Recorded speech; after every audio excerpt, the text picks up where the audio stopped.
Isang kagandang araw ka foodies. So ngayon, kinikilig ang person kasi we're having coffee na halos kasing laki na yung cup ng mukha ko. Sobrang kilig girl. Tara let's! So nandito tayo ngayon sa Queen Margaret Hotel sa Emerald's Garden para mag-celebrate ng birthday ni Mother Pides. Shout out kay Mother Pides! Pa-crispy pata ka naman dyan. So laid back and something chill lang yung ambience. Pero this is how we like it. So we ordered lumpiang sariwa and then we have lomi. Quezon lomi yan. Masarap, mainit kasi those times medyo maulan. And then we have chicken and thick rice. And of course, yung aking order which is... Of course, it's coffee na may s'mores. So, I don't know what it's called. Check it out na lang sa kanilang menu. Shout out kay Ate Risa at kay Kuya Oliver. So, tara, let's get foodies. Lantakan na natin to. And let's do the tasting. Ang sarap ng s'mores coffee. Panalong panalo. Syempre, sponsored yan. Libre yan ng friend ko.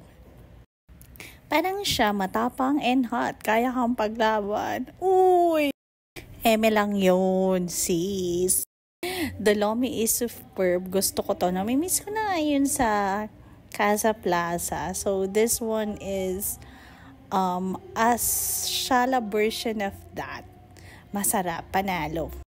Plus, loaded with toppings siya. Parang si Diwata, overloaded. Healing the camping and inner child in me for the s'mores ang person. I love this! Cheat day for tonight. Yung coffee s'mores nila reminds me of Natty Chocolate ng Coffee Press. But this one is bigger in serving. At medyo talagang ramdam na ramdam mo. Although, yung sa Natty Chocolate nila is lasang-lasa mo yung tableya. But I like this one kasi kasing laki na siya ng face ko. Obvious naman na nag-enjoy ako. Duh! And this one is a bit on the sweeter side. Parang ako, char. Happy birthday, Mother. I wish you all the happiness. At sana ma-enjoy mo ang buhay. Go lang and go. Thank you, Jerry. I hope nag-enjoy kayo at syempre nagutom. That would be all until our next Ka-Foodies. Ta-ta!